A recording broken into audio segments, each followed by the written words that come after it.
Good to go. Welcome to Changing Lives, hosted by yours truly, Deonte Burden. Got an exciting show planned for you today. First, want to say hello to my super producer, DJ Lab. How you doing, brother? What's going on? What's going on? Okay, cool. I know people are shocked. We going without music today. We just trying something different. Where we no technical difficulty, but something we trying to go through. We will be having music coming soon, but just want to try something different this week. We in the process of got a new system coming in, so we just want to get at a swing at it. Also got a special guest in the studio tonight, my wife Crystal. And there. She don't want to get too live on the mic or anything like that. We're working on it and everything. But super show plan for you guys. Tonight we'll be talking about why do black businesses fail. And I've been thinking about this show for a while and stuff. And tonight we're gonna talk about that, just go over why black businesses fail, go over some common opinions that people usually have, state a couple of facts. And then what I'm going to do is give my personal opinion, which I think is one of them strong opinions of the fact, right. Exactly why I believe it is and everything. So, again, I want to tell everybody thanks for tuning in to the show tonight. Again, it's Changing Lives, hosted by yours truly, Deonte Burden. We're streaming live on YouTube, Facebook, and Instagram. Want to give a big shout out to my assistant, Joni. She's moderating the Facebook page.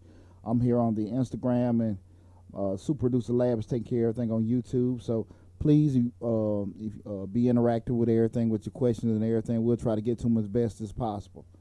But we know with each show, what I started each show off with, I rehashed the previous week and everything. And the summer has been no short of nothing but exciting and everything. So, like I told everybody, I just got back off from vacation and everything. So I got super rejuvenated and everything. So glad to be bringing in the month of March. Got a lot of stuff going on. My kids got their first district meet for the AAU track starting tomorrow, matter of fact.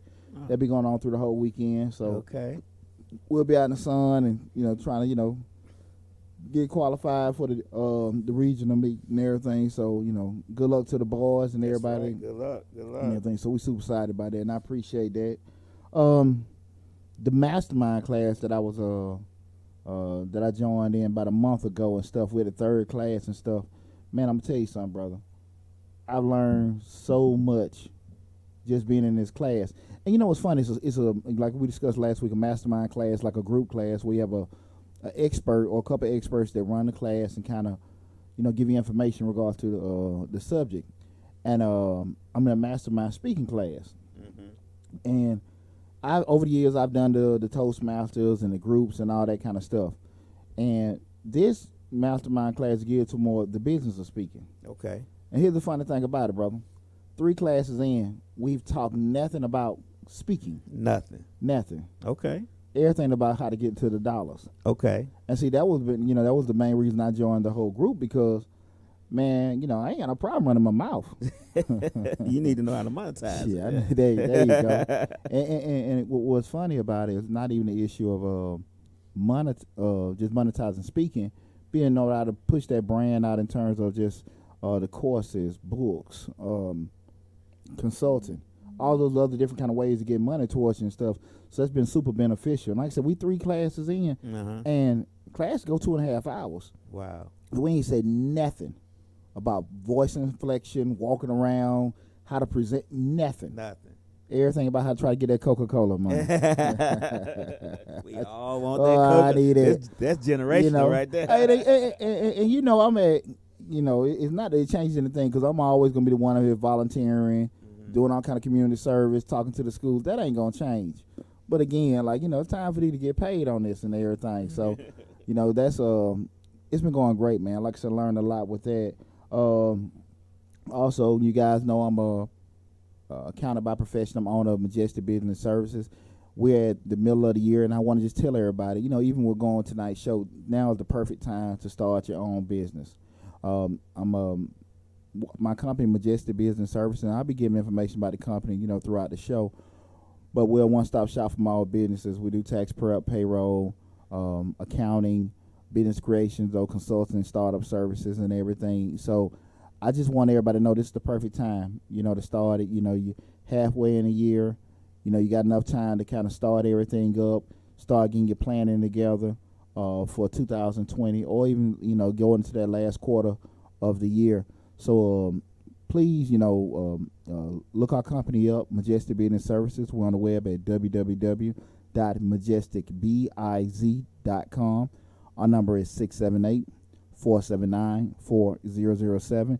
And as always, guys, after each show, when we have the details posted up with the show, I make sure that I put all the contact information for the company and also our consulting link. So we'll go into depth of that a little bit more, and a couple more times during the show. But get to our show topic: why do black businesses fail? Here's the deal. Now, prior to the show, what I did, like I did the week before, I tried to put out kind of like a little focus group in terms of with the show, and try to put different polls out to ask people, why do black-owned businesses fail? What do you feel the reason? So I got the whole gamut in terms of what people felt as far as customer service. People, they just rush stuff, the system, Donald Trump, you name it, I got it all and stuff like that. So we're going to revisit that and go against the main common reason that people were given, discuss them, and also, like I say, end up with my feedback. And just to kind of give you guys a little foresight and everything, I want being a business consultant, and also just being active on social media, and I have a big passion about entrepreneurship with myself, and also just seeing other people start their businesses. So I always get kind of excited and charged up when I see some of my friends starting a business up, and they're posting it all on there. Everybody's excited, got my new business and everything going. And you see people doing their different businesses. See, folks got the landscaping, got the pressure washing, got the T-shirt company, clothing line, shoes, starting this, that, and that, cleaning, you name it. Everybody's starting it up, and everybody's all geeked up. But what happens is that energy and everything kind of changes, because it's like reality sets in a couple weeks or a month in, and then you see people's demeanor in terms of those issues that may be coming with starting a business are rising, and now it's a whole different tone. Now you see people kind of posting from a business owner standpoint. Black folks don't support black folks. You really know who your friends are when you want to do something. Why I can't, get a loan? The banks, got this going on. Also, the flip side of it, when you see people that go in some of the black-owned establishments, black-owned business, they overcharging. This is just poor work here and there. But what I never see posted, really and truly, even from, friends or peers that I know that are starting these businesses, is it possible anything you could have did wrong? You never seen that. Hey, we kind of missed the ball, dropped the ball with this. Hey, we kind of were off our little markers with, setting these goals. Never that. It's always a reason why other people cause you not have success. And so I want to kind of, look at the reasons in terms of what the businesses have no shortcomings. Also, on the flip side, looking from both other sides with the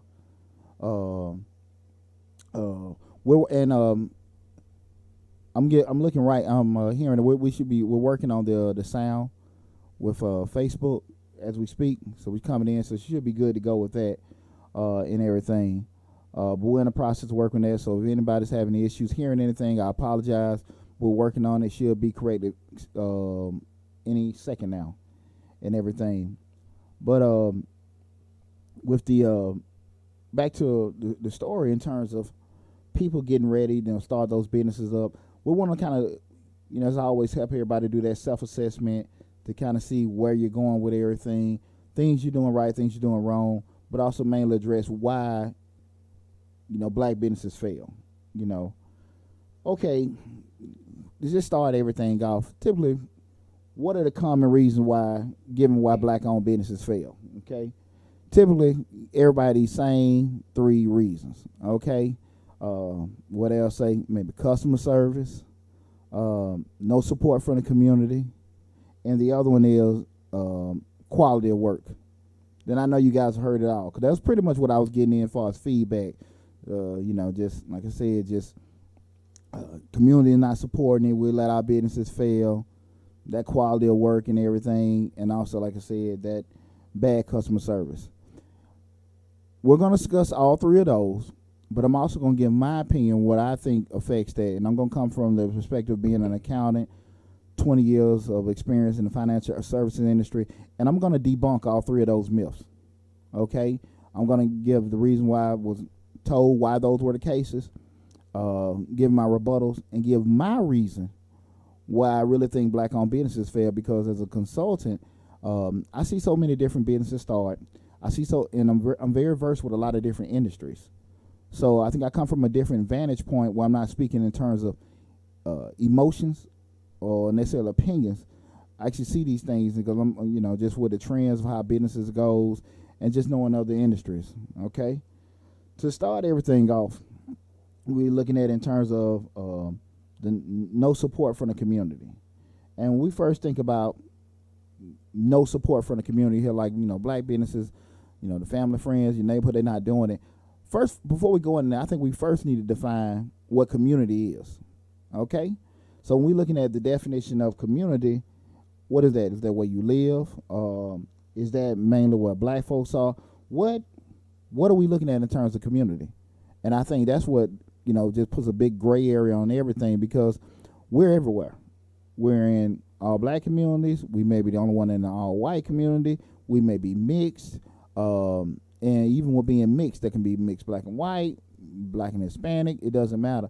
So I don't think too much time is given in terms of explaining what actually is community.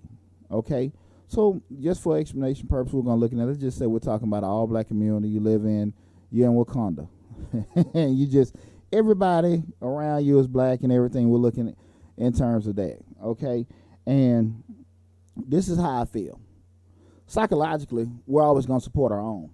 Okay? So if you got 2 businesses side by side, a white-owned business and a black-owned business, naturally, we're going to go to the black-owned business. Just out of normal psychology. We may have, people may have like different opinions like, nah, I won't go. If you got a white one here, people think white is better. Psychologically, the white people we're probably going to go to the white-owned business. The black people are going to walk to the black-owned business. Typically how that goes. Okay, upon going in there, how the service will get treated and everything like that, that dictates other things. But I think naturally, we all support our own. One of the issues I think that really is causing a lot of problems, to be totally honest with you, is that sometimes people, when they start a business, they're not realistic of how their business is, to function in regards to how their business is to function in regards to their target market. And, I think a lot of people spend a lot of times really working on their target market. Okay. Me and my son, we had a discussion the other day because he started a t-shirt company about 1.5 years ago. And me and him will go back and forth because he will sit down and show me the designs for his t-shirt, and he's all excited and everything. And, typically what happens is when people start a business up, we bring the idea to our close friends and family, and everybody's geeked up and everybody's excited. So when he started his lunch, because I gave my personal opinions on it, and we're going to get into that, he started his lunch, everybody was all excited. But what happened? Nobody bought a damn shirt. And I had to get him to understand, like I do with a lot of initial business owners, people aren't, what you want to sell and what people want to buy are 2 whole different things. The market dictates what is going to be bought and sold, not you. And if you want to sell painted turtle shells, I got a passion. I love painted turtle shells. I woke up, I had, I hear it all the time. I had, God spoke to me to tell me to sell these painted turtle shells. And, this is an anointed business. I've heard it, trust me. So when I see this anointed business, they got these painted turtle shells and everything, and they got it set up and everything, and they don't sell not one turtle shell and everything. We good on there? Yeah, the sound. We apologize about the sound issue. We were tweaking it. I think we got it as best we gonna get it right now for today. You can hear it. It's a little bit clear. It's a little static in the mic, but it's better. Okay, cool, yeah, cool, it's not, cool. At first, it was choppy. I got so you. You was getting every other word. So I now got you you. can hear the whole sentence now. Got you. The awesome thing about Changing Lives, hosted by Deonte Burden, you're not locked into one way. So if you can't really hear it at all on Facebook, you're welcome to go to YouTube, put in my name, Deonte Burden, in the YouTube search, pull up, you got a live feed going right there. Or you can go on Instagram, Deonte_77, pull it up, we got a live feed going. So you're not locked into one way to see the show. But again, like last week, we apologize for anything. We're doing it. But as always, if you do miss today's show or something like that, probably the next 2 or 3 hours, I'm going to post a live feed on my Facebook page also and everything. But again, this is Deonte Burden, host of Changing Lives, the show we're talking about tonight, why black-owned businesses fail. Okay. So like I was just going through the 3 common reasons why that was given to me with black-owned businesses fail, that being no support, okay, substandard, quality of work, and also customer service. So we're now discussing in terms the point of no support. And like I said, people a lot of times start these businesses up, and I'm gonna say psychologically, I see it all the time. We gravitate to the black-owned business. Right. Now that don't mean we're gonna keep retention and going. It's 2 whole different things. And you know what I mean by retention is you keeping that person as a customer. They coming back. They bringing more people with them. That's a whole different dynamic. But naturally, you got a white business and a black business side by side. We'll gravitate to the black business. Yeah. White people gonna gravitate to the white business. Asians do that. Hispanics do that. It's just human nature. Right. Okay. Like I said, getting them back, that's a whole different monster, and everything. But when people a lot of times start some of these businesses up, I just think that that's it. And when they start them up, because people not gravitating to you, because it's exciting. You starting this business up, and hey, you're letting everybody know, and everybody think, yeah, good job. And I see the post. Right. And then, like I say, that month later, they just get just these bitter bears. You know who your family and friends are. Right. Nah, that kind of stuff. No, and people, I want to say this too. Airing your frustrations out in the public is not a good way. Yeah, exactly. That's not what a savvy business owner does. Right. And everything. So, just seeing that, people, I think you need to do a better job in terms of market research, just to see, okay, what you like doing or what you're trying to do. Is it good for that particular area?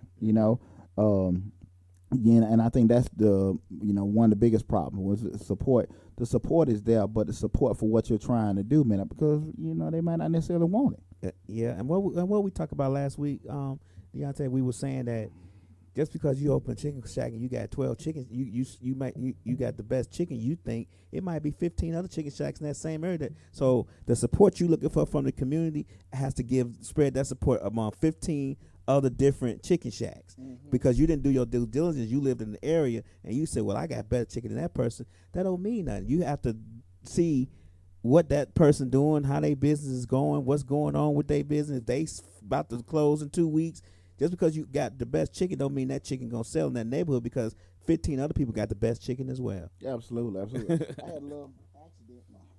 Cigar fell. It's probably under the table. I'm sorry, man. That's okay.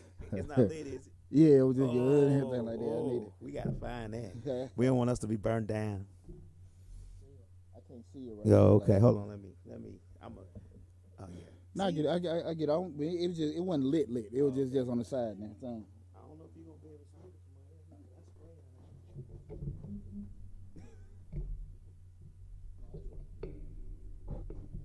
Sorry for the again. Hey, that's what happened when you tune into a live show. It's live. It's not recorded. All this other extra action and stuff. So they let you know this is not rehearsed. That's right. But nah, that's I still need my smoke. But but with that said, I think that's the case a lot of times when people want to start a business up. You got to make sure it's viable. And I think a lot of times people don't necessarily go, with that. And again, the basic rule is the market dictates what you're going to be able to sell and what you're going to be able to do. It's not what you want to do. It's what the market and people want. What the market will bear. Exactly. So I think that if people spend a little time with that, I think that'd be a little bit better on. The second thing is the quality of work. Let me say this to you. There's no worse feeling than spending your hard-earned money on substandard work. That's with anything. Ain't no worse feeling. We personally went through a situation where we had a appliance repair person, several come back and forth for the past couple of months. They came and, repaired our dryer. A couple weeks later, it's out. Call back, now it's another issue with it. And they're sitting there saying, hey, listen, it's a different thing, me. Hey, look, man, I know you can, that ain't a complex system. Right. You know what I mean? But just like you said, now you just like getting frustrated. And a lot of times people, they kind of hold, I would say, when you have those black plumbers, electricians, mechanics, different, craftsmen, when you call them and stuff like that, it's already kind of tight. Because naturally what you do, you'll ask people who they know, hey, somebody, and stuff like that. So you want to kind of make sure you got somebody, people, reputable, you're a little comfortable with and everything. So you have to take somebody new. We, for some reason, we hold our own at a different standard. It's like the black craftsman, his misdemeanors are treated like felonies. Right. You know what I mean? That's true. And for whatever reason, I don't know. But we don't do that at Walmart. Unless it's a black cashier. And we back to the black folks. Right, and everything like that. But it still be the same with a white person. But I just think that we spend so much time focusing on the color of the person, just saying that this person not credible and everything. But I would say this, guys, and just looking at the quality of work, it goes back to what I talk about a lot. We're in the information age, right? You have access to so much information. I know Crystal do this a lot. She's real big on ratings and reviews. You have so much stuff that is accessible to you. Now, again, it's not to the advantage of somebody starting off new or anything like that, but you can, look at the Better Business Bureau. You can go on pretty much, because most people that are kind of like contractors like that do that kind of stuff, they're on your typical listings with, not YouTube, Google, Angeles, Yelp, and everything like that, because they have to get, that's their marketing, outside of word of mouth. But so they put it out there where you can get these reviews and stuff like that. I would say a lot of them don't do a good job of addressing complaints. One thing we learn in business school, when you do that kind of stuff, you have to make sure you got somebody that's the point person immediately when somebody do that. You see complaints a lot of times from 2 or 3 years ago. As a matter of fact, the guy that came and just did our appliance work yesterday, he had some complaints, but a lot of them were over a year ago. Right. But when he got there, he was an older cat, so I can see probably had somebody listed. Right. And it might have got it fixed, but just never went back. It never went back and addressed it or anything like that and stuff. So but he's pretty cool because I brought it up, and everything. He's like, man, I don't know what that stuff is. And he was an older cat. Right. Pop, in and out. But I just think in a day in information, you don't have to settle for anything. And like I said, typically we always just kind of go off referrals and stuff like that. We have to get somebody new. Same thing, you go to a body shop or anything like that. Just a lot of that stuff accessible. And that's true. If you don't look it up or know about it you have to look it up and just some of those reviews just be angry customers most times. Just had something bad that one day and they want to go and make a big fuss about it. But at the same time, a lot of people live their life by those reviews. They won't go in a restaurant if it got bad reviews. Now, I won't go in a restaurant if I go back there and see that health department sticker say a C. But, you know what I'm saying? But by the reviews, I do go by the dates. If they 2 or 3 years old and nobody's replied to it in 2 or 3 years, or nobody's said anything negative since those 2 or 3 years, or said anything at all, I might go ahead and try it out because either they got it fixed because they still in business, number one, or it was just a fluke. So I'll try it out. But if not, all the reviews is like 2 days old and they all say it's terrible. Yeah. But they go back to the point. Even with the business owner, it behooves you to have somebody that's you addressing these things happen. Yeah. Say, I'm sorry. Hey, you made a mistake. We try to correct it or anything like that. But you have to make sure you got some kind of point person that's on top of doing that. You can do auto replies to some of them. Exactly. So that's just just looking at both sides. Now we're gonna flip it for a second. Here's the deal: you're a customer. I don't like using this adage, but sometimes you get what you pay for. You want Mr. Charlie to work on a computer board out there in his front yard for your car. Come on now. You're going to get Mr. Charlie's results. Yeah. Now, Mr. Charlie might be good. I ain't saying he ain't. Right. But we pay more for those warranties. We pay more when people have certain certification credentials because that adds credibility. Do that promises us that we're going to get the same, a better quality or a higher standard? No.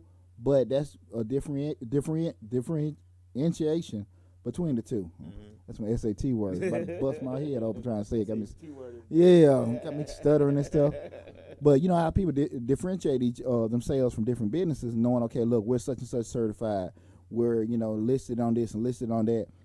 That aids to the credibility. But again, when you're talking about having, you going into it, look, my money low, and I can't afford this and I can't afford that.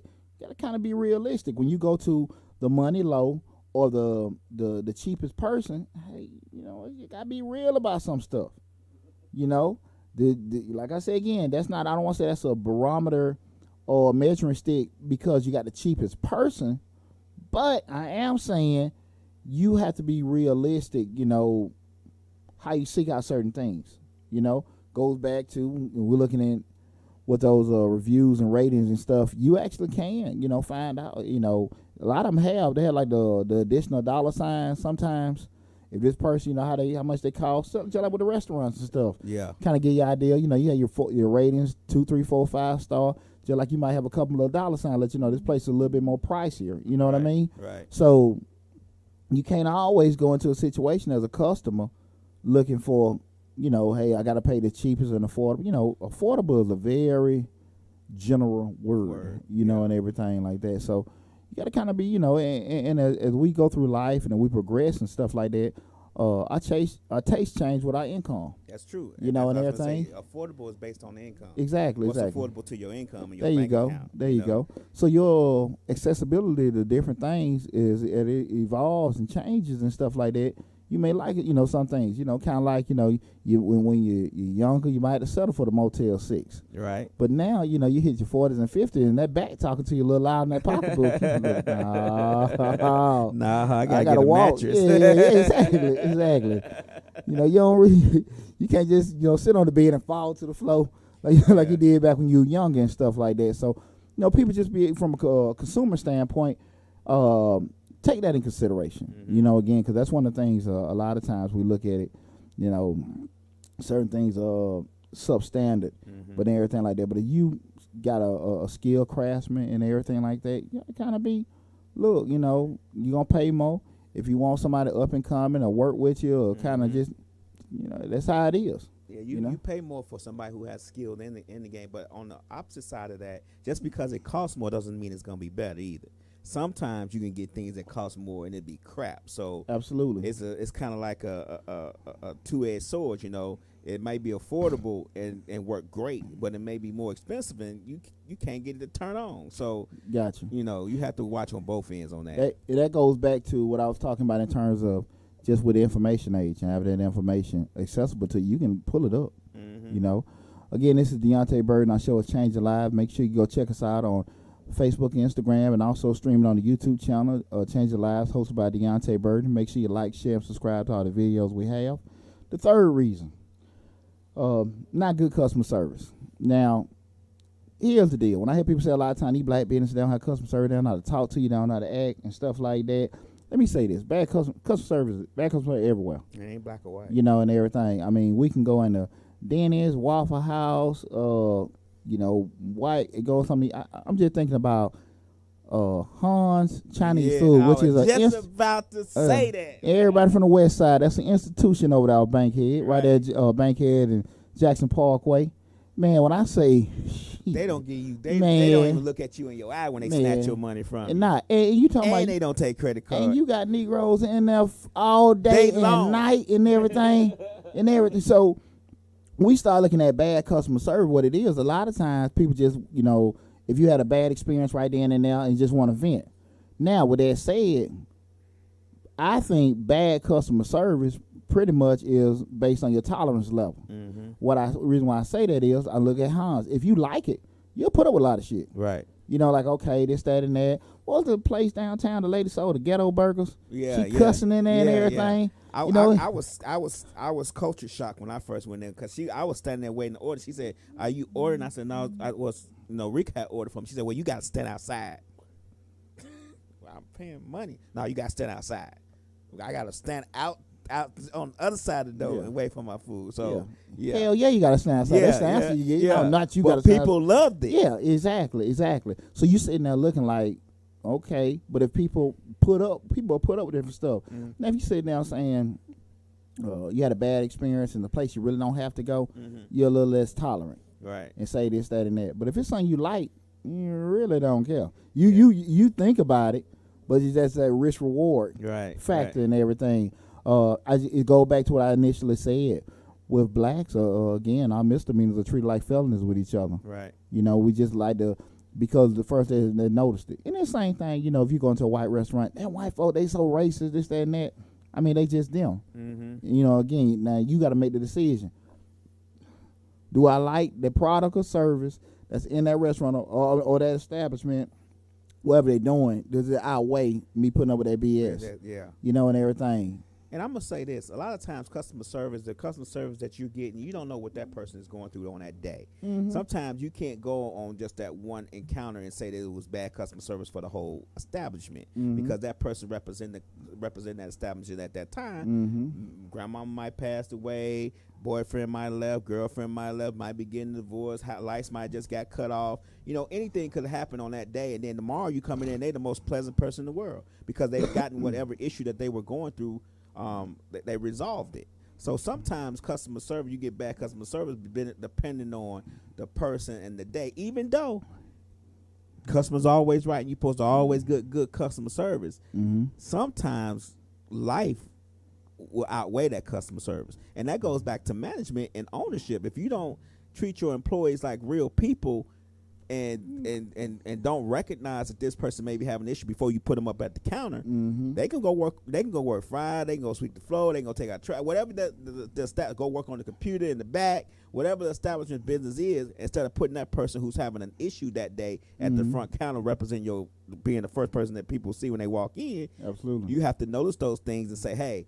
You're not having a good day. You want the day off, or do you want to go work in the back and repair them computers back there? Make sure they have no people interaction. Exactly. Good point. But Sun Lab, it's just kind of like one of them rules that I always stress.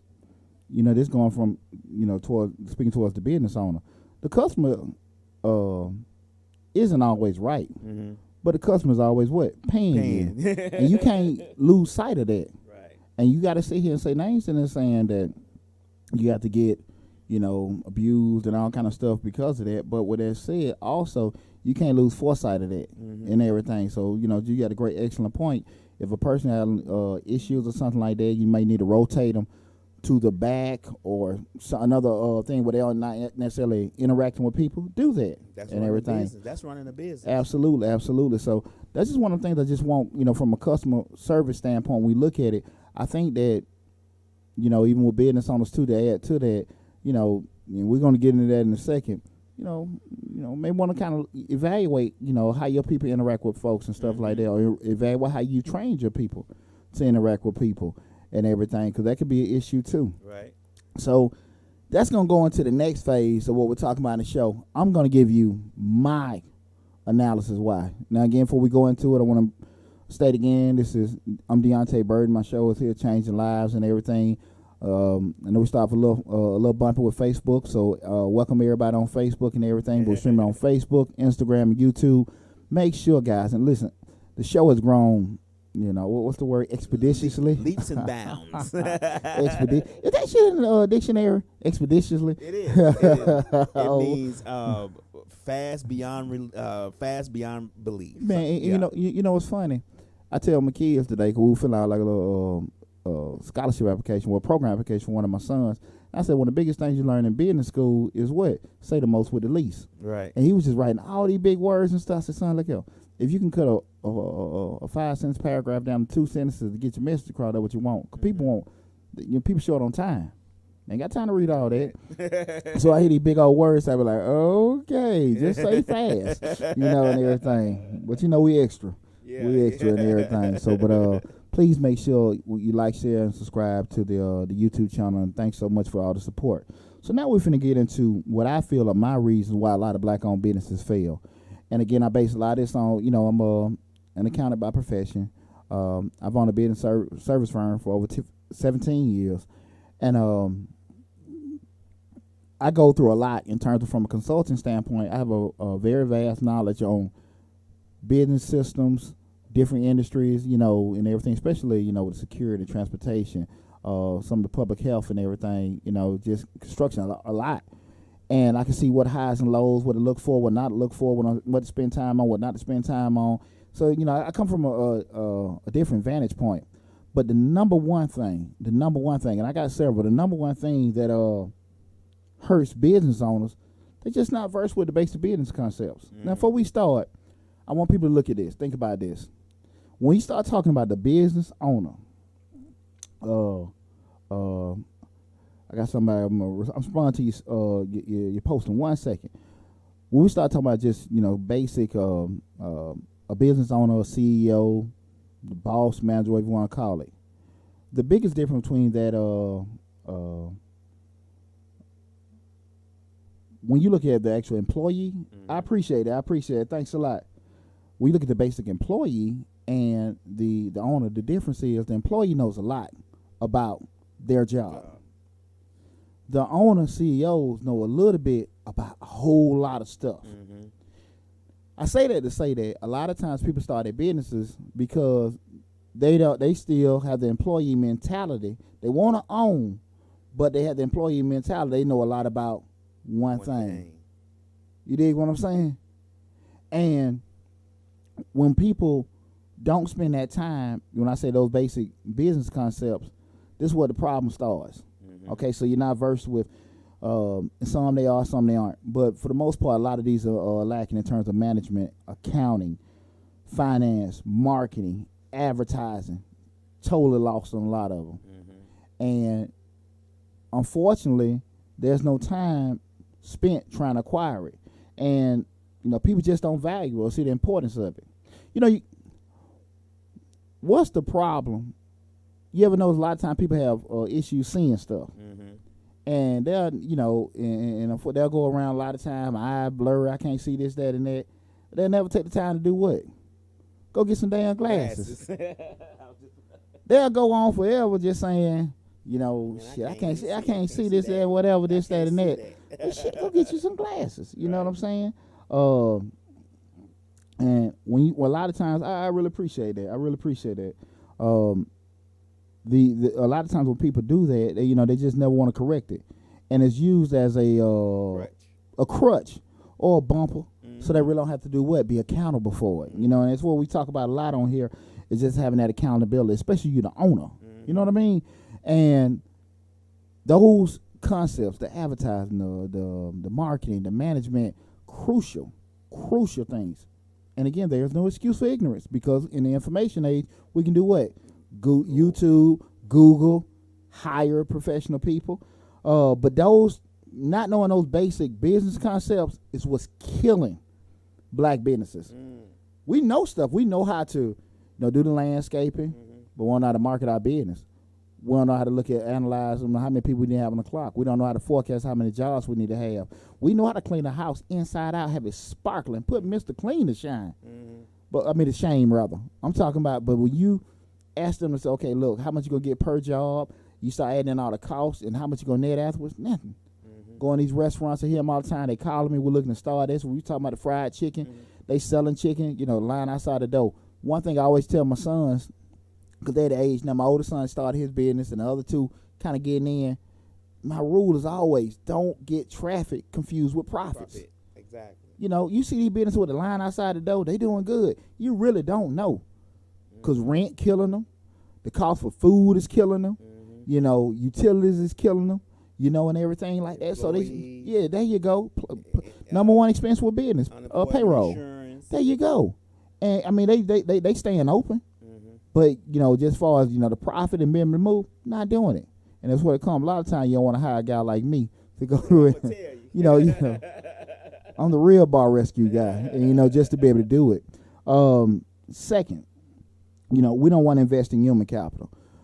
What I mean by human capital is actually the actual skill set that a person, individual can bring. It be you or another person. The skill set that a person brings. If you can, you know, you start a restaurant up and you say, okay, you know, me and my wife, we we retired, we want to start this up. I hear this one all the time. And they're pretty good cooks, but they have no idea of restaurant management, restaurant marketing, restaurant promotions, and anything like that. So what's the common sense thing to do? Hire somebody who knows. Hire somebody that knows. But they don't want to do that. Why? Because, man, I ain't got no money for that. You know, you don't have no money not to get that person. You know, again, but people don't value that because, like I said, when you start talking about people like me, accountants, lawyers, architects, any kind of professional skill person, there's no barrier to entry. You can start your business without calling us. You know, Deonte, I come back to you. I get that all the time until they get a letter from the IRS, until the city want to come through and they want all these years of reports. You don't want to do that. You don't deal with me then. Because when you deal with me then, you know, they invoice a whole lot bigger. You know, definitely don't. You know, attorney, you know, that little $500, you don't want to deal with the attorney to get contracts and stuff drafted. Then you talking about got to pay him $4,000 or $5,000 to litigate this case for you. It ain't worth it. Nobody takes in the tangibles. Nobody takes in the tangibles or untangibles when they start a business. They always seem to just have a dream, and a dream is good. No, I mean, we're not here to knock people's dreams, but you also got to look at the nightmares as well, because where there's dreams, there's always nightmares. Yeah, and you got to take those into considerations as well, because you have to be prepared for those things when you do start a business. You have to be prepared for any storm at any time. You're absolutely right, but that's coming before when you start anything up. You know, doing that self-assessment. What are you good at? What are you not good at? And how to mitigate, you know, your deficiencies. And people don't want to do that. Now, we got it. And the thing that you're taking very lightly is what's going to come back and destroy you and everything. And people, for some odd reason, they don't want to do that. And that's one of the biggest things, you know, just with killing black-owned businesses, period, and everything.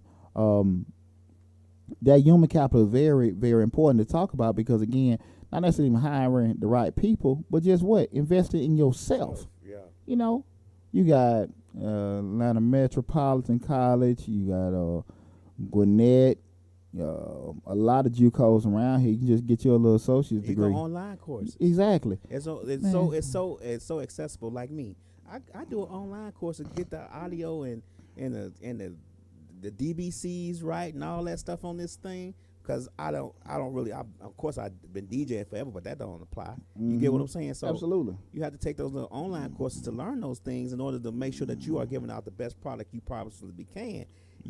Sure, you can fry chicken, you can cook, you can do all that great stuff, but if you don't know how to do a income budget and the expense budget, you might be in trouble. Yeah, absolutely. Got a message from @ACard_13. He was just talking about fathers with the newer generation. You expect people just to open up, you know, and just think people gonna get there. But again, one thing about that is true. But I don't even necessarily say that's the newer generation. That's people, period. Right. You know, that are unrealistic about how hard it is. A lot of times with youth, you have youthful ignorance. You got energy, but you got a youthful ignorance. Right. The thing with as you get older, we got experience, but we got less patience. Less patience. You know what I'm saying? Because we feel like we got less time, man. I'm 45, 50, 55 years old. Look, I've been doing this. I ain't got time, man. Look here, I ain't got that much money. My 401k, my Social Security gonna be there about $700-800 a month. There ain't enough to live off of. Right. So the younger person don't want to wait, but the older person just stressed because they don't feel like they ain't got enough time. Right. So it's coming on both ends. You know what I mean? And everything. But that's a good point. But that's why I said we're going back to that self-assessment. It's a journey, not a race. Right. And people have to be realistic about that. Just investing in human capital. But like I said, also getting those people that can help you. That's seeking that proper counsel. We don't want to see proper counsel. I got it. I hear it all the time. You know, you get your Google contract. You don't want to talk to a lawyer. You go get QuickBooks. You have no idea of accounting. Just in this most basic term, why, if it's just a whole option that people can be get an accounting degree, a master's degree, or even become a CPA, to let you know that people can go through that, will let you know it's not as simple as balance a checking book, as a checkbook. Right. You know, that ain't nothing you need to try to get your wife to do or your son or daughter to do, and they know nothing about accounting. It's not the same thing. Mm-hmm. And when you start talking about depreciating assets, forecasting costs, doing all those different kind of breaking even analysis, cost benefit analysis that you have to do when you starting a business up, and you ain't got the proper people in place doing that stuff for you, you're gonna be in bad shape. It ain't gonna stop you from starting. But it's gonna have you have a hard time staying in business. It might help you finish. Exactly. And you know what's funny? Even with that said, you got so many businesses out here that are running, and they just jamming like you someone with a job, going check to check. Mm-hmm. They're doing just enough. You know, this, that, and that. Every now and then they might have a peak season, kind of cover stuff up, but they barely stand afloat. They can't. You know what I'm saying? They keep it staying open. Now, and that's very hard for folks. Even just sometimes, you know, pride can sink in. I don't want to get help, this, that, and that, but, you know. I don't want to close. I'm going to keep it afloat because I don't want nobody to see me open business, then I got to close, and then what people going to say. You know, that whole mentality. So. let me say this to you, man. Right now, what I said, even with the mastermind class with the speaking, I'm going into a tax business mastermind class in October. Mm-hmm. And the reason why I'm saying this, all about investing in yourself. You can't know enough. You know, I'm a lifelong learner. And if you got somebody even if you're at a good level where you making thousands or hundreds of $1,000s, and you want to turn around where you want to make millions, mm-hmm. and you got, you know, certain things you need to pay for, do it, go on and do it. Mm-hmm. You know, I always say a fool know everything. But that show your brains to be realistic about what you don't know. Exactly. And let me get it with these certain people, because, you know, people look at a lot of times, well, I don't want to pay this person to do that. I don't need to do that. I can go online and do that. You're paying for the game. Mm-hmm. The game ain't free. It ain't free. You know, and everything. And that's the thing about it, not valuing it and everything, doing it. Now, like I said, again, you see somebody that has a track record with doing it, go and spend your time, spend your money and your time to invest in doing it. And that's, unfortunately, we're not doing it with black businesses. You know, that cause lives to fail. I want to say something to people, and I know everybody have different, you know, ideas and feelings about the president, but one of the most powerful books that I read, and I've read it 3 times, you know, and I still go to it, and I recommend to everybody, is Donald Trump, The Art of the Deal. Awesome book. The thing with that book is, I think every business owner that starts up in business need to read that book, because the book is all about how to do deals. In terms of, when I say a deal, in terms of what he does, you know, it went through Trump Tower, Taj Mahal, some of the golf courses that he started from the front, with meeting with the lawyers, the architects, the consultants, the different city planners, talking with the banks, getting deals done on the front end, in terms of why he may have even had to file bankruptcy to get something cleared out, to get another loan set up. Mm-hmm. It shows what he does in terms of meeting with the right people, gathering information, looking through the information, processing it, and then coming with a decision. And that's the rule of a CEO or owner. We don't have time to be sitting there in the trenches doing stuff. Right. You're working on the business, not in the business. You know, and that's the difference. Right. You know, and I had to evolve to that point where you're like, okay, cool, I don't have time, you know, spend. I can tell folks, me and my son getting it bump heads with this all the time. You can't waste time doing $10 an hour jobs. Right. You ain't got time to be emailing folks. You ain't got time to be doing. You need to go pay somebody to do that. Your time need to be spent on thinking and planning and stuff. That's what the owner does. Mm-hmm. But when you get into a rut where you feel like, okay, I got to pay for this, I got to pay for that, you know, and I don't see the value in it, that's why I'm going to bite you in the butt. One big problem, you know, just with a lot of black-owned businesses, we got to stop looking at it in perspective of, in comparison with our counterparts, be it white, even Hispanic. When we start looking at it, just with 14% of the population, all that kind of stuff, we're looking at it.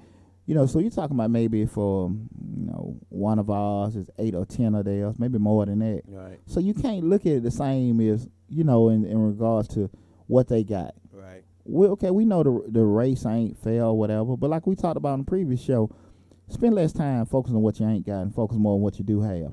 If you know the race is already starting and they got a head start, and you're at the starting line with your legs tied together, one arm behind your back, it is what it is. You got to run your race. Exactly. So it's not about trying to beat them. It's about finishing. And if you spend less time focusing on your shortcomings and what they get and stuff like that, and focusing more on with what I have going on and what I have, even with all the stuff that's against me, I learn how to circumvent it and navigate through that, you'll be better along. And that'll save you a whole lot less time than sitting there complaining. So again, just, that's another thing. I think we just spend a lot more time focusing on what we don't have as opposed to with what I have, how am I gonna make this happen? How I'm gonna make it better, and how I'm gonna make it advance forward. Yeah, and I'm gonna go back to something you were saying about Donald Trump thing. We talk about YouTube and technology. It's a little. And I think I told you about this. It's a little podcast thing. It was not even a podcast. It's a video that I watched on YouTube, and the guy was telling me he was talking about real estate business, and he was saying, "Look, I'm about to sell this hotel. Okay, I'm selling this hotel for $19 million. Gotcha." He said, "But the kicker is." Out of the $19 million, I only put $2 million in. Gotcha. The bank they bought it for 15. They bought it for 15. They were selling it for 19 after comps and everything. It comes to like 21 or something, 21 million. They bought it for 15 million. He said he only invested $2 million of his own money. Yeah. He got the other 12 million from the bank when they bought it. So he said off his 2 million, his 2 million is now 6. Yeah. Because once they sell it, he gets his portion and the bank gets their portion. Now he'll go somewhere else. He said, "Now I'll take that money, go somewhere else, and buy something else, and the bank will give me just about half, 70 or 80% to invest in the other one." Exactly. He said, "I would never invest. I would never buy a property with my own money." Good. And I was looking for. You said it was on Concrete. Yeah. I've been looking at me. You had to send me the link that I was looking for it. Now, then just to your point, what Lab just said in terms of people using other folks' money, you hear it a lot of times. Okay. Just say, because I get approached with this all the time. Brothers or sisters come to me, try to start a bank. Start a business up with a loan. The bank want to approve me, and everybody, and they complaining.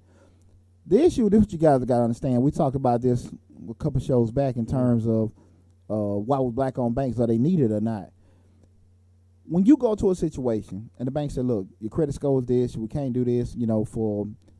these are the reasons why, some of it can be fair, some can be, a lot of times they are legitimate in terms of, the actual industry you're in, the actual collateral you bring to the table, the experience you bring to the table. A lot of times, and this goes back with that self-assessment, that does not mean quit. That does not mean stop. It means let me look at what the problem is, okay, because I can't get this loan. I need $200,000 to start their business up. And the bank says no. Your friends them said no, you can't get it. Don't damn stop. Pause, reevaluate the situation. Now what you need to do is say, what? For every reason that I couldn't get it, what do I need to fix? The problem come up is what? I don't want to wait. I ain't got damn time. Hell no. I always say to myself, man, I've been broke my whole life. Like I said, I used to walk up and down Bankhead with that little lawnmower doing it. I worked every fast food on Bankhead, picked jobs and stuff growing up. I ain't got no problem. I had no money. I'm gonna get money. Sure, I'll never be without money. I'll go get money. Right. That's in me. And too many times people don't want, if you get doors closed, get turned down, they quit. You don't quit. Pause, take a deep breath, reevaluate, redo your plan. The plans change. Plans always change, and you may find out a way that you can do it without the bank. There you go. And what we talked about with the black-owned banks that time, you have accessibility. Hey, you can get your GoFundMe, your Kickstarter, Indiegogo. Many folks making movies. They put a compelling story up. Yeah. Man, you see it, man. Next thing you know, in a month, they got $55,000. Come on now. Stop waiting for the thing to fall out the sky and give it to you. Go get that money. Go get it. And that's the difference. Like I said again, it's not about being a black business owner, white business owner. You a true business owner. You're going to go get that money. And no matter what problems you have, you're going to make it happen. If you got family, friend support, if you got people doubting you, you don't care because you see the goal. Right. And no matter what happens, you're going to make the goal happen. No matter how many times you get set back. That's just it, you know. So another thing I want to add to it is just being able to do your homework and that market research. A lot of times people don't want to spend, going back what we're talking about as far as the funding not coming out, spending that time to do some homework to figure out why this didn't happen, why didn't I get the funding, and why, you know, it got cut short, you know, and everything. Saying, okay, you know, when you go to the banks or anything, or just before you even ask somebody for money or use your own, it's a viable business. It is just something in my heart that the spirit done took over me. That's in my world. Like I said, we gotta get out of Wakanda. Right. You know what I'm saying? You know, the real world, ain't no damn vibranium lurking around. Shit, we deal with dollars out here. Right. You know, ain't no blue Jews and shit. That got folk messed up, didn't it? Yeah. I'm sorry, ain't no damn vibranium. But when people are realistic and they look at, you know, hey, it is there. Like I said, the conversation with my son. Like, hey, man, look, bro, it cool, but I don't think nobody want to buy these shirts you selling and everything. It took a little time because he went through the this, that, and that, and everything. And he sees it now. He's seeing it now even with his personal training company and everything. Like I said, get that target market. Who needs it? You know, so like I said, that is this business viable? Is it needed for this particular area you're trying to set up in? Do they need a smoothie shop? Do they need a chicken shop? Like you said, it could be oversaturated, too many in the market. Can the demographics for their area sustain you? Right. You know, and everything. I want to sell, you know, $10 plates, but everybody over here, they, you know, they stuck on that, you know, $1.99 4-piece from churches. You can't win. You can't beat that. You can't win. You know what I'm saying? Well, we giving, you know, we actually give you chicken on plates and got my special sauce. I don't give a damn. On Bankhead, we drive by it every now and then, and it's this I don't know if you know, it's a barbecue trailer that be out there. There's several. Well, this one be having, you know, first it was a little trailer, then then all of a sudden he got a bigger little trailer, then all of a sudden now he got a little building, little trailer, but it's still hooked onto a building. Okay. But it's just, I don't know how he got so successful, because when he pulls up, it's like, I mean, wherever parking lot he in, it's full with folks. So I don't know how what he did in order. I guess it's just good food too. Maybe it's just good food. Could be good food. And then he right down from Hans, so he kind of like in between. You know, the next maybe barbecue or something, because I don't see any other barbecue places over that way. Could be several factors, because everybody got good barbecue. Some folks a little bit better than more. Some give you a little bit more. Some give you less. But more like, I would say probably the math work. You ain't paying rent. You ain't paying, you know, utilities. I'm positive he's not dealing with damn health food inspectors. You know, because he's mobile. Exactly. He's mobile, so he's not set up in one area. Which, in general, if you're mobile like that, but you know, food trucks have to deal with them. So I don't know. Well, we ain't talking about food truck. You talking about somebody? You ain't talking about that. We talking about a damn somebody with a big old grill that sells delicious barbecue on the street, right? And if lab one day catch food poisoning, he just moves around the corner. So you know, change his address, which means it's not the same business. Exactly. So again, you know, the math can work a lot of times and everything. Because like I said, all things equal, we start getting into the mathematics side of it. You know, because like I said, a lot of I've had a salon 12 years, so a lot of times I'm versed with that industry. And, you know, we have stylists and barbers, they're creative people. They do excellent work there. When we start talking about, you know, how many chairs, you know, I would tell people, you know, you don't forecast how many chairs you got in the shop. You forecast probably half of that. You know, and then can you cover if you have half a shop, or you want to be able to run that salon, whatever, with the bare minimum. So your cost got to be that.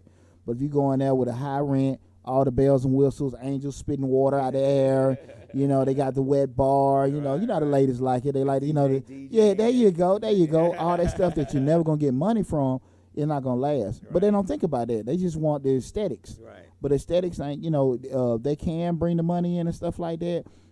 But initially, you got to be realistic with that. And that's why I say go back to the front end where you get those people in place to help you do that. Again, this is Changing Lives, hosted by yours truly, Deonte Burden. Run a little bit over, guys, but I think what we're doing right now, we're putting out a lot of good information, so I think you guys are going to benefit a lot with what we're talking about tonight. Another thing that I want to say, this is directly to the business owners. So, you know, just when we went through the whole issues what people bring up with the customer service, the quality of work, the community support. We addressed that, and I think we kind of debunked some of the myths. If you got a personal opinion about it, we really can't do anything about that, but I think we kind of addressed those. But it's going directly to the business owners where we start looking at, if you are actually looking to start your business, so some of the things that I hear a lot from them. Same thing with the community support, but also a lot of times I was talking to this one brother, he was saying that black folks want something for free. They want you to hook them up all the time and, pay half the cost, but they want the same kind of service and everything like that. But that's true. But also white folks want that too, Asians and Indians. So as a business owner, you got to get past that. When you can go in Macy's and isn't that uncommon to see a white lady walk in, what's on sale?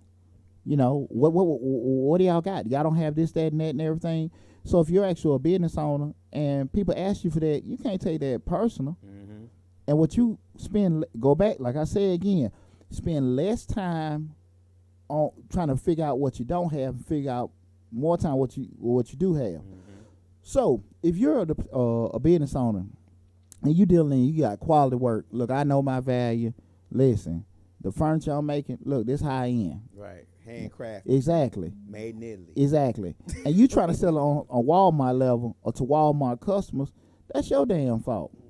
You got to be realistic about what you're doing and have enough confidence in yourself to do that. You got to be willing to say no. Exactly. Say no. Exactly.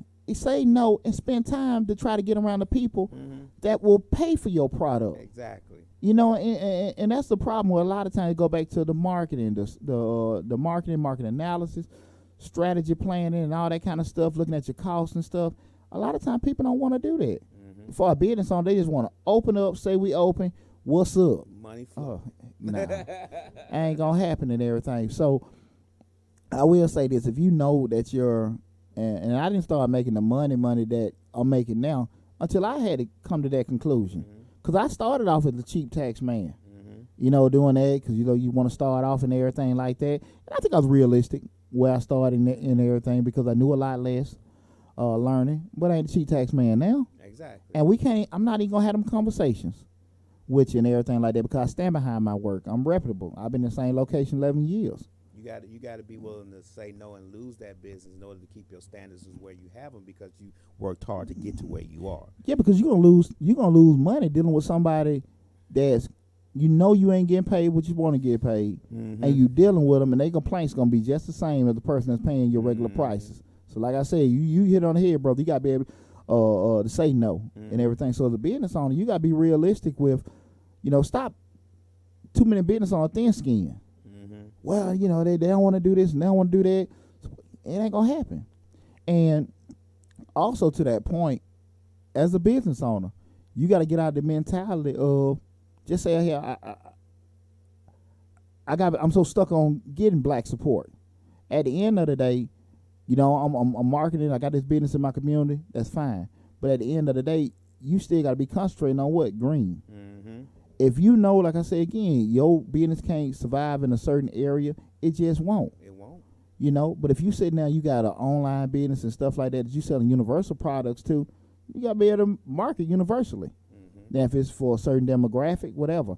Tell you something always stuck with me, man, when I was in college. Most people don't even know this. When you go into the Hallmark stores, you see the mahogany cars. And there, everybody go buy the mahogany cars and everything. It's a white woman owns that company. Yeah, I know that. When she started that company, I learned this when I was at Georgia State, man, back in early 2000s. She said, I knew it was a market for it. Right. She said, I got black poets, black artists, and that's how she made her cards. And she also spun into Hispanic, Asians, and Indians. And she did that, got them together, made the cards, pitched it to Hallmark. I mean, she's made hundreds of $1 million since then. Right. But we'll walk right in there, go into CVS or Walgreens, get the mahogany card and everything. Feel we got this Afrocentric feel. But you put into a white woman's pocket. Becky got that. And the thing about it, that's ingenuity. So, that's why I always think outside the box. Why we can't get a country western bar? Yeah. Why we can't get an Irish pub? Why we can't get a smoothie bar in Johns Creek? I ain't trying to talk about you know what I'm saying? Where I'm trying to force feed. If I go open up a smoothie bar on Bankhead, I gotta be realistic. Do people really want Smoothies. Well, even if they want smoothie, they want a smoothie that I'm gonna charge for. Right. I ain't charging no $1.50 smoothie. Right. So I can't compete with snow cone. You know what I'm saying? Mm-hmm. So have enough confidence in yourself, and you're looking at it in terms of, I ain't gonna be there. That's another thing we want to say. We own this, we own that. You know, you get a McDonald's franchise, you ain't working in there. No, you just own. You got the team in place. So, like I said again, think outside the box. Right. We can get that. Like I said, we can get. Why we can't get the Irish pub? Exactly. Why we can't open up no? We'll spend all the money we can at the Mexican restaurants, you know, and everything like that. Why the hell we can't open up one? That's why how they open up soul food restaurants. The Chinese open up soul food, New Orleans seafood, and it tastes just like you in New Orleans. Exactly. And we just got to have no confidence in ourselves to think outside the box and don't limit ourselves to that narrow vision and everything. So I just want to give a shout out to, you know, my fellow business owners out there, people looking to start business, having no confidence in yourself to, you know, forecast, plan, invest in yourself, learn as much as you can, because those are the reasons what's hurting you. Think outside the box. Don't think traditional ways, and do that self-assessment to be aware of what you don't know, and invest in yourself. If you got to roll some classes, put your business partner, y'all get educated on it. Spend some time on Google. You know, burn that midnight oil and everything, and just put a lot as you can as far as money and education into yourself. And education ain't got necessarily be college, but you can go to classes, you can join groups. Again, hire those outside consultants and stuff like that. But when you try to go into a realm that you're not familiar with, it's gonna bite you in the butt all the time. Every time. You know, and everything. So that kind of concludes what we were talking about, the why black-owned businesses fail. If you have any input or anything like that, feel free to leave comments on the Facebook, YouTube, and everything. I appreciate you guys tuning in. Real quick, I want to go through, again, it's a Changing Lives hosted by yours truly, Deonte Burden. Make sure you go to the YouTube channel, Changing Lives, hosted by me, Deonte Burden. Like, share, subscribe to the channel. But I want to give you guys a quick tip, you know, in terms of that. You know, it's life insurance. And I think I really need to stress this to a lot of people, because a lot of people don't understand the value of it, because I see this, and we talk about it all the time, people have these deaths and everything. Again, guys, remember, life insurance is not to bury you. Life insurance is to replace you. Replace you in terms of everything you can't do in the future. Replace your income, make sure your kids go to college, make sure your mortgage is paid off, all that kind of stuff that your heirs or family or people that know you close to you, they don't have to deal with. So that's the point of life insurance. I always remember my granddaddy, you know, the life insurance guy be there. That's enough to bury me. That's enough to bury me. Well, we got the hookup on my granddaddy's funeral. Right. And then, we were a little smarter when my grandma, when her time came around. But just be realistic and remember, guys, life insurance is to not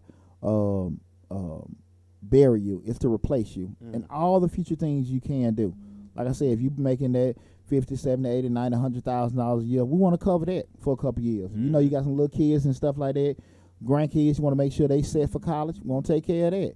You know, you're going to leave your significant other with a house note, car notes, and all that shit. We need to take care of that. Right. So I add a sum total of all that stuff together, and that's about pretty much the coverage you need to have and everything. So please take time to kind of reevaluate your current situation, your coverage, and everything with that. In conclusion, nice show. I'm going to say one more time, spend less time focusing on what you don't have and focus more on what you do have and how you can work that. When we go through life, everybody got a different journey. And, you know, how you cross the race, it may take you 10 seconds, may take me 20, it may take the next person an hour.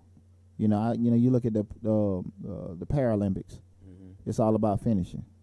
You know, we're doing that, the Special Olympics and stuff like that. They're focused on finishing. Times and stuff like that, you know, not necessarily put in consideration. And I think if people take that philosophy, that thought process, and just enduring and facing the challenges and adjusting with that, they'll be a lot better off than what happens a lot of times where people want to avoid conflict. They want to ease the road and stuff like that. Spend a lot of time focusing on what people aren't doing and just say, shit, that ain't working. Let me try this. That ain't working. I've been spending almost a damn year I'm getting better as far as with my marketing. I'm not good with marketing. I've paid people. I'm still trying to learn the process, but I'm still doing it, you know, trying to get it. Okay, how I hit this niche. Right. You know, and everything. And some have been working. Some of them blew some money and everything like that. But you got to stop complaining about how things ain't working. It's gonna do that. Have your moment. You human. Have your moment. But again, like I say, pause, recalibrate, and get back on your horse. Right. Don't quit. Don't quit. I heard a guy say a while back. He says, "I love working with people who's failed because a person who's failed know how it feels to fail, and they're not, and they learn from them failures, and they won't have this high mentality of failing. And a person who's never failed doesn't know how it feels to fail, doesn't know and when that failure happens, it destroys them totally. Totally unrealistic. They're totally unrealistic of what they have to endure and everything, man. Like I said, I remember, what was that? Our very first tax season, our very first or second tax season. It's back in like 03 or 04. Long story short, we made all that money. Car went out. I had to buy 2 transmission back to back. Wow. So I went to Mr. Flim Flam. And then I went to another Flim Flam. Right. All the money we made gone in like 72 hours. Wow. So all that energy, enthusiasm gone that quick. And I felt like crap on top of crap on top of crap. But I didn't quit. Right. You know? And I just think about it. That when we first started. Like I just remember that and everything. And everything I had worked hard for, I felt so proud of, was just gone. And a lot of times people have that kind of stuff happen, quit. But that's going to be the difference between you and the next person. And the next guy. You know, Elon Musk, they start, like I always remember that story. They were coding, taking baths at the YMCA, paying, what they were paying, like $100 a month, staying in somebody's attic all day long. He said, we just took baths at the Y. Now you look at them now, Tesla, SpaceX, throwing it, you know, billionaires. You look at it, you read about some of these guys' journey. Yeah, some of these folks inherited stuff and like that, but even when people inherit it, they can lose it. Right. They can boogie it up and everything. Like, but you look at some of these people's journeys on what it took to endure. And we ain't talking about no race here. We talking about years just with doing that and everything like that and getting rejected, turned around. Apple started in 1979. Well, you even think about that whole point of Jobs and starting it, them kicking them out, and them having to bring them back, and then when they brought him back, how he took them to a whole nother level, a different stratosphere. Right. Do you imagine how catastrophic that could be on the human psyche when you start something, they put you out? But when he came back, you know, he just took it to another level. Right. I mean, and people like sometimes just the failures and the shortcomings and the stress, that's what build your character. That what make you want it more. You know what I'm saying? I just, like I said again, I mean, even my personally, just I know what I went through just working in corporate America. You know, again, folks, you know, I always say I never had a problem getting a job. Right. I had a hell of a time trying to get value. I don't give a damn what Deonte say. That paid me, you know, getting a job, but caring about my opinion and everything like that. Different. So you ask yourself, okay, am I gonna keep fussing with these folks about? Are you gonna listen to me or take my opinion, or you just, you know, put you need to get the hell on and do your own thing? And you gotta be realistic with that. So again, people, please don't quit. Please don't quit. You know, I tell you, I quit every day. Yeah. You know, I quit this radio podcast business every day. You don't quit, you pause. I pause. There you go. Pause, walk in a circle, kick, cuss, and come shed on back a tip, to it. get back on it. Right. And that's the difference and everything like that. Because like I said, you're human. Have your moment.